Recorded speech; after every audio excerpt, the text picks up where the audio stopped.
ಅಳಿಲಿನ ಭಕ್ತಿ. ರಾಮಸೇತುವೆ ನಿರ್ಮಾಣವಾಗುತ್ತಿತ್ತು. ವಾನರ ಸೇನೆ ದೊಡ್ಡ ದೊಡ್ಡ ಕಲ್ಲುಗಳನ್ನು ಸಮುದ್ರಕ್ಕೆ ಎಸೆಯುತ್ತಿತ್ತು. ಅದೇ ಸಮಯದಲ್ಲಿ ಒಂದು ಚಿಕ್ಕ ಅಳಿಲು ಕೂಡ ತನ್ನಿಂದಾದ ಸಹಾಯ ಮಾಡಬೇಕು ಎಂದುಕೊಂಡಿತು.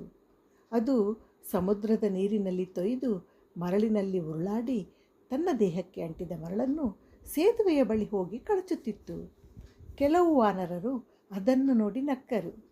ನಿನ್ನಷ್ಟು ಚಿಕ್ಕವರಿಂದ ಏನು ಪ್ರಯೋಜನ ಎಂದು ಕೇಳಿದರು. ಅಳಿಲು ವಿನಯದಿಂದ ಹೇಳಿತು, ನನ್ನ ಶಕ್ತಿಗೆ ಸಾಧ್ಯವಾದಷ್ಟು ನಾನು ಶ್ರೀರಾಮನ ಕೆಲಸಕ್ಕೆ ಸಹಾಯ ಮಾಡುತ್ತಿದ್ದೇನೆ. ಈ ಮಾತನ್ನು ಕೇಳಿದ ಶ್ರೀರಾಮನು ಸಂತೋಷಪಟ್ಟನು. ಅವನು ಅಳಿಲನ್ನು ಪ್ರೀತಿಯಿಂದ ಕೈಯಲ್ಲಿ ಎತ್ತಿಕೊಂಡು ಅದರ ಬೆನ್ನನ್ನು ಸವರಿದನು. ಅಂದಿನಿಂದಲೇ ಅಳಿಲಿನ ಬೆನ್ನಿನ ಮೇಲೆ 3 ಗೆರೆಗಳು ಬಂದವು ಎಂದು ಹೇಳಲಾಗುತ್ತಿದೆ. ಕಥೆಯ ಸಾರಾಂಶ: ದೇವರ ಕೆಲಸದಲ್ಲಿ ದೊಡ್ಡದ್ದು ಮತ್ತು ಚಿಕ್ಕದ್ದು ಎನ್ನುವುದಿಲ್ಲ.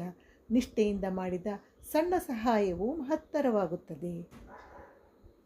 ಈ ಕಥೆಯು ನಿಮಗೆ ಇಷ್ಟವಾಗಿದ್ದರೆ ದಯವಿಟ್ಟು ನಮ್ಮ ಚಾನಲನ್ನು ಲೈಕ್ ಮಾಡಿ, ಶೇರ್ ಮಾಡಿ, ಸಬ್ಸ್ಕ್ರೈಬ್ ಮಾಡಿ ಪ್ರೋತ್ಸಾಹಿಸಿ. ಧನ್ಯವಾದಗಳು.